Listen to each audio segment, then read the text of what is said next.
The story of Bungie begins deep in the Swedish countryside, in the tiny fishing village of Askersund, where the farmers would gather each... Askersund? I'll put my boot in your Askersund. Now listen up. Bungie starts here. Sweet Home Chicago, 1991. That year I was taking an artificial intelligence class, and Jason was in that class. I was working on a game, and Alex was trying to start a company. Where Jason is actually a lot like a shipboard AI, where most of the time it does miraculous work that nobody else could do, and then the other times it's, crazy. This is what I think of the Computer Game Developers Conference. We just got to talking and thought maybe we should try partnering up. And I finished that first game for the company that became Bungie. Two guys come up with a manifesto. 7 steps to world domination. They were handed down from on high. They came from Providence. 7 steps to world domination. Because that's the best number. It's like rock. Nothing beats rock or 7. 7 steps? I've only been here 6 years. They don't trust you overnight. If I could just run more than 7 steps, I think we'll start there, and then we'll see where we go. Yeah, start independent gaming company.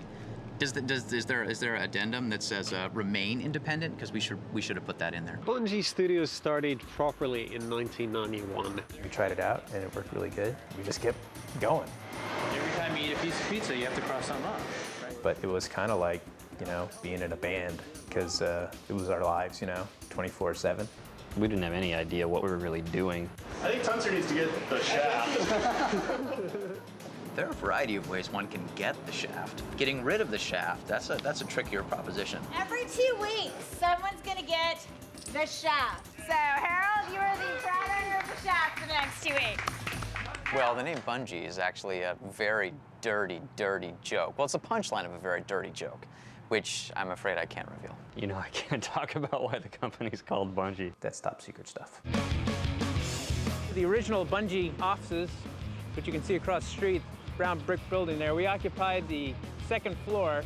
It had character. This is where we would eat our burritos, probably 4 out of 5 days of the week. This building used to be the bug stop. It was like open 24 hours or something. And there was that crack house behind the building. Some guys come running up to the car side door and we're like, what the hell's going on here? And he holds up this trash bag and he's like, come on, buy some porn, buy some porn. And we're like, no thanks. That was sort of the ambiance of the neighborhood in the old place. It was awesome. So let's just say that step 2 is immensely destructive. Bungie grew up making games for the Mac. Hello. I think I had pretty modest ambitions at the time and didn't come close to achieving them the first time out of the gate, or the second time. But we stuck with it. And we ended up with Pathways. I had some friends that used to play Pathways in the darkness all the time. Which was our first, I would say, successful game, that made a profit, and we were able to start hiring some people to help us out. First Bungie game I ever heard of was Marathon. Let's just say that it's a grand galactic space opera with mystical overtones. That was the first-person shooter on the Macintosh, where you could connect with other friends and actually play head-to-head. Whoa, you guys! So how close is Marathon at this point? Well, we shipped by August Macworld 97. We'll all be really happy. Yeah, Marathon was our breakout project, really. A lot of people really liked the game. Marathon made me dizzy. I think at that time, honestly, Mac owners would have been excited by Space Invaders in a tube. One of the first games I ever played where I really got a sense of a community around an actual game was Myth. We developed it for the Mac and the PC at the same time. Myth is a real-time strategy. But it's much more like an arcade game. You use the terrain to your advantage, which isn't something that a whole lot of games did at the time. It was all about the quick combat and micromanagement of troops. It was a lot of fun. The ability to play multiplayer against strangers and friends has been a foundation for other things that we've gone on to do really well. The game Phoenix was what we worked on after Myth 2. And it was called Phoenix because that's what kind of rose out of the ashes of the Myth 2 project. It was still in that same sort of medieval kind of magical time frame. We worked on a number of different giant medieval style weapons like big catapults and trebuchets. Lots of magic, lots of swordplay. You went around as a big minotaur with an axe and beat the crap out of skeletons. There were a bunch of very fun components to it, but Phoenix never really caught fire. You would play with it and you would go, well, this is like maybe 5 minutes of fun, and after that, it's just not fun anymore. So you would scrap that, and then you would just move on to the next thing. Without further ado, let me go back to Peter, who has managed to rustle up a fan, who I hear has a pretty stupid trick for us. We got into the world of television with Bungie TV largely thanks to the ego and ability of Joseph Staten. Oh, he's got a leg in. He's down. He's in. He's in. Jeff is in the can. That was back in the day before the internet's tubes were big enough to shove all the things through. So, we've been putting together a tour of the ONI facilities. Here we have the Bungie West parking lot, the central portion of the Bungie offices. This looks like a paperwork disaster. The entertainment area, which is a little messy. The West Coast office of Bungie started with ONI, which was a third-person shooter. We called it full contact action. The Matrix had just come out, and that was really sort of a big influence on the animation. The main character for ONI is Kanoko. She's strong but vulnerable. Just something to pique that sense of chivalry that is like really undeveloped in the hearts of young men.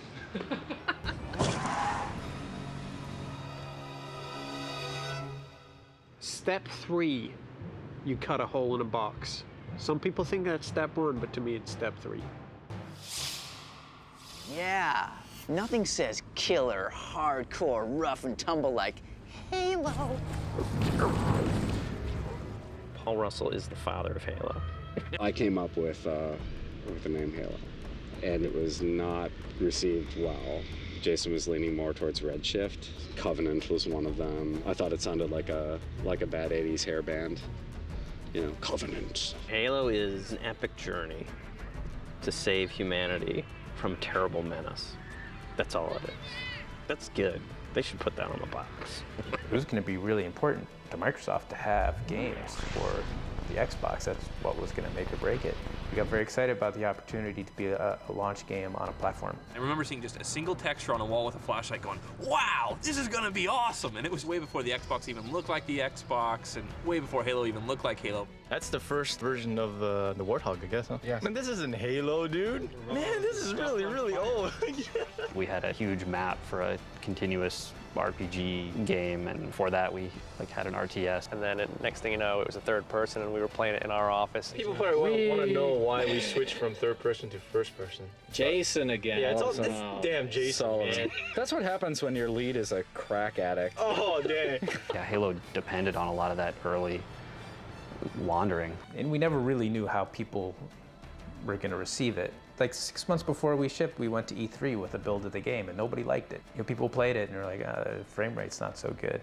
Well, what's all this hype, Halo? Good luck, Master Chief. Evolving over a long period of time, Halo's turned into something much bigger than a video game. Because we're creating a world. You can't open, history books and whatnot to read about Halo. This is a world that's been created. And this progress attracted the attention of someone who, in many respects, was all that we aspired to be. Did we let this attention go to our heads? No, we did not. And little did we know it, but Bungie was on the auction block, and we all of us soon found ourselves strangers in a strange land. When Microsoft bought us, some people were totally incensed because they grew up from the Mac side of things and felt like, this was a sellout. Greed, pure and simple, cashed it in, sold our souls. A lot of the team was pretty young and didn't have a lot of attachments, so the opportunity to go somewhere new was pretty exciting. I think for some of us, myself included, with family in Chicago, it was maybe a little bit more bittersweet. We got on a plane, we came out here, and we haven't really looked back, We were expecting a final sales number to be 700,000 units, and then it just went through the roof. Why? Because of my pretty face. Hoorah! Step 4 didn't really go very well. Which one was step 4? Which one's step 4? Do you know what step 4 is? Right, we gotta get a picture of the Bungie food.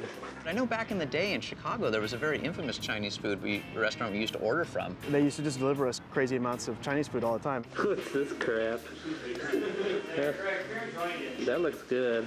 Ming Choi is the one place that you can get roasted chicken, pizza, and barbecued pork fried rice all delivered within 20 minutes. I don't think that really accelerated the process development so much as it sort of filled it with a lot of bathroom breaks. Because Halo 1 happened really big, I don't think there's any doubt that there wasn't going to be a Halo 2. We're like, we should do another one, you know, because we're out of margaritas and, you know, they're expensive. I'm going to need more. Halo 2 is moving. Time begins to crawl. But we're still not telling if we'll ship this fall. Maybe Bungie needs to see Robbie give a piece to me. A piece to me.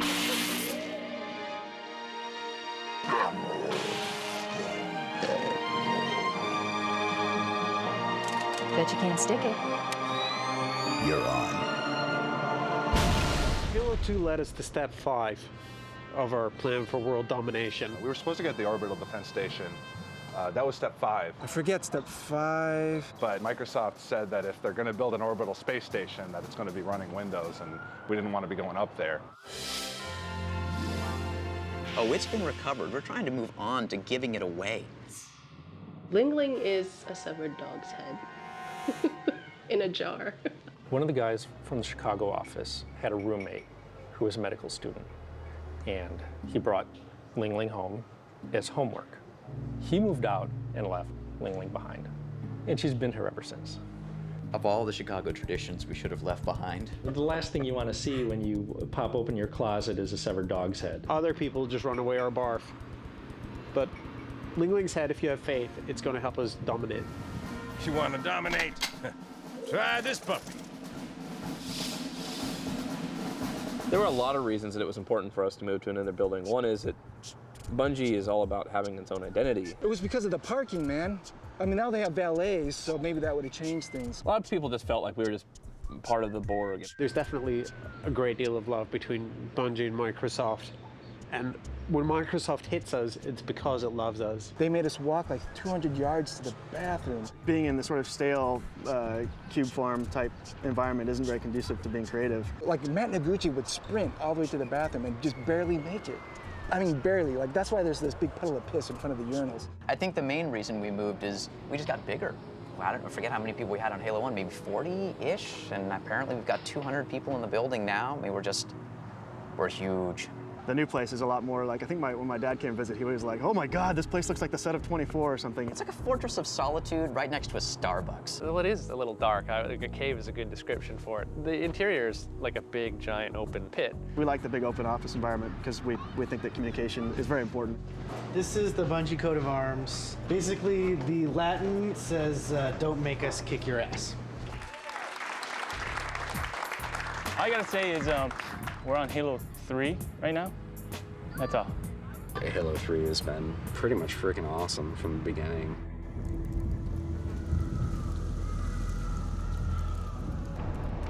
Crazy fool. Why do you always jump? This is humanity's final stand. Here, at Earth. Halo has a life of its own, and it lives and breathes and consumes everything in its path. Step 7 had something to do with getting more women to work at the company, but that's not going so high. I'm actively working on number 7 every day, and laying out my schemes, my plans. You're either an ally or an enemy, so you must choose a side. Because when you get to 7, someone's got to do it. On that final day, when our enemies find themselves all standing together on a giant cargo net, on a highly sprung giant mechanism waiting to be hurled into the sun, they will look to themselves and say, this agenda has been posted publicly on Bungie Net for 7 years, and we paid no attention. If only we'd looked. 10 years into the future, it's hard to imagine. Wow, 10 years in the future. Where's this whole thing going? Not making Halo games. After Halo 3 ships, it's going to be an interesting time for us. My fear is that we make the greatest game in the world and nobody buys it. It's all about where's the candy and where's the death. I want the candy. I don't want the death. So I think in 10 years, games are going to be a lot more fun. I'm trying to recreate some of that wandering we did at the beginning of Halo 1 and we did at the beginning of Pathways. Keeping everyone super motivated, hoping that we're going to create something beautiful. Hopefully Chucky won't be clipping his toenails in the middle of the meeting room. 10 years in the future, I just want to be making games. Ha! Talk to me after the next trilogy. I'm gonna be in there, right?